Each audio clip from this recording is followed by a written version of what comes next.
राम राम दोस्तों, स्वागत है आपका हमारे YouTube चैनल पशुपालन और किसान ज्ञान में। दोस्तों आज मैं आया हूँ एक भाई के ऐसे फार्म पर जो कि फेल हो चुका है और डायरी फार्म बंद हो चुका है बिल्कुल ही। तो भाई से बात की थी तो वो बोला कि भाई मैं कैमरे के सामने नहीं आ सकता, तो जो भी बातें हैं वो आप ही बता देना। मैंने उनसे बातें की थी तो उन्होंने मुझे बताया कि क्या क्या वजह रही कि उनका डेयरी फार्म जल्दी बंद हो गया। और ये देखो भाई, अभी भी स्टोर पड़ा उसके पास भूसा, लेकिन पशु एक भी नहीं है, सब पशु को सेल कर दिया उन्होंने। तो उन्होंने पहली बात बताई कि जो उनका डेयरी फार्म फेल हुआ, सबसे बड़ी बात ये थी कि उनके पास लगभग 8 से 10 पशु थे। और फेल होने की वजह ये रही कि उनके पास सबसे मेन जो ज़रूरी चीज़ थी, उनको नॉलेज नहीं थी कि इस बारे में कि किस तरह का पशु उन्होंने अपने डेयरी फार्म में रखना है और किस तरह पशुओं की देखभाल करनी है और किस तरह का फूड देना है। उनको इस बारे में कुछ नॉलेज नहीं थी कि पशुओं का दूध बढ़ाना कैसे है, उनको क्या फीड देना है क्या नहीं। तो इन चीज़ों के बारे में वो बिल्कुल अनजान थे। उन्होंने स्टार्टअप किया था लेकिन फेल हो गया। और अच्छी बात ये थी कि उन्होंने किसी भी तरह का कोई लोन, बैंक लोन नहीं लिए रखा था। तो बात ये थी कि पहली वजह ये रही कि पशुओं को नॉलेज नहीं थी कि उनको फूड कैसे देना है।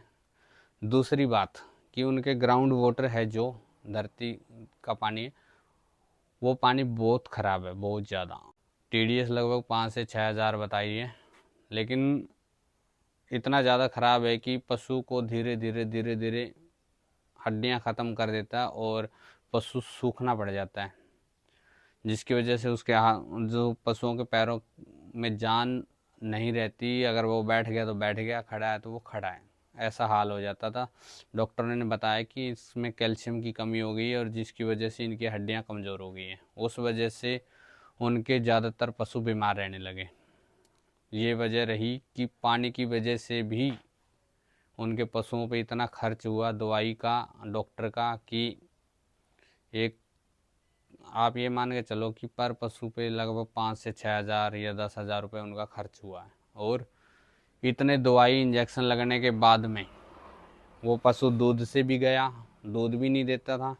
दूसरा, कुछ टाइम बाद में वो ज्ञापन भी नहीं होता था, आगे की कोई संभावना नहीं थी कि वो पशु आगे भी आएगा। इस तरह से चीज़ें रही कि उन्होंने अपने पशु बेचने स्टार्ट किए धीरे धीरे।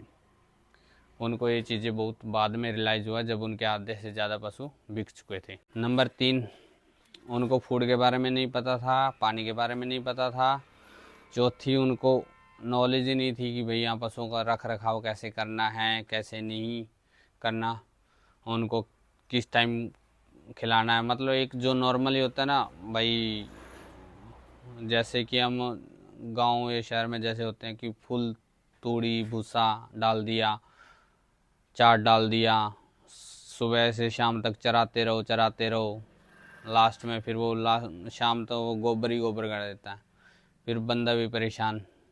तो एक टाइम टेबल पशुओं के लिए होना बहुत ज़रूरी है। और एक नया पशु जब लेके आते हैं, उसकी देखभाल कैसे करनी है, उनको क्या देना चाहिए स्टार्टिंग में, किस टाइम बाद में उसका फूड चेंज करना चाहिए, किस टाइम पे किस तरह की फीड देनी चाहिए, तो ये चीज़ें उनको नहीं पता था। तो इसी वजह से उनका डेयरी फार्म फेल हुआ। और मैं आप लोगों को दिखा देता हूँ उनका डेयरी फार्म भी। उनके पास जगह है और पशु नहीं है, तो मैं दिखा देता हूँ।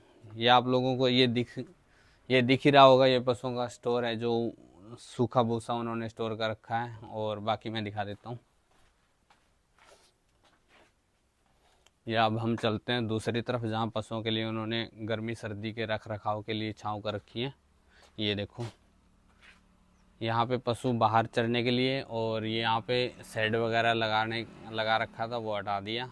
तो ये है एक। और ये दूसरा पशुओं को सर्दियों में अंदर रखने के लिए, ये इन्होंने सर्दियों में रखने के लिए। तो अब पशु नहीं है। और यहाँ पे इस दीवार के साथ साथ में थे बच्चों, जो छोटे बच्चों को चारा डालते थे वो। तो मैं आप लोगों से भी यही कहूँगा कि अगर आप लोग डेयरी फार्म कर रहे हो तो पहले उसके बारे में प्रॉपर जानकारी लीजिए, सीखिए, लोगों से एक्सपीरियंस कीजिए।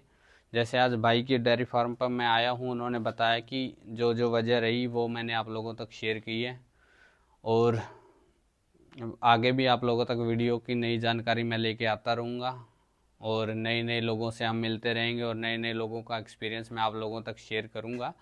तो आप लोग भी मेरे साथ रहिए, जुड़े रहिए, और ज़्यादा से ज़्यादा वीडियो को शेयर कीजिए और चैनल को सब्सक्राइब कीजिए।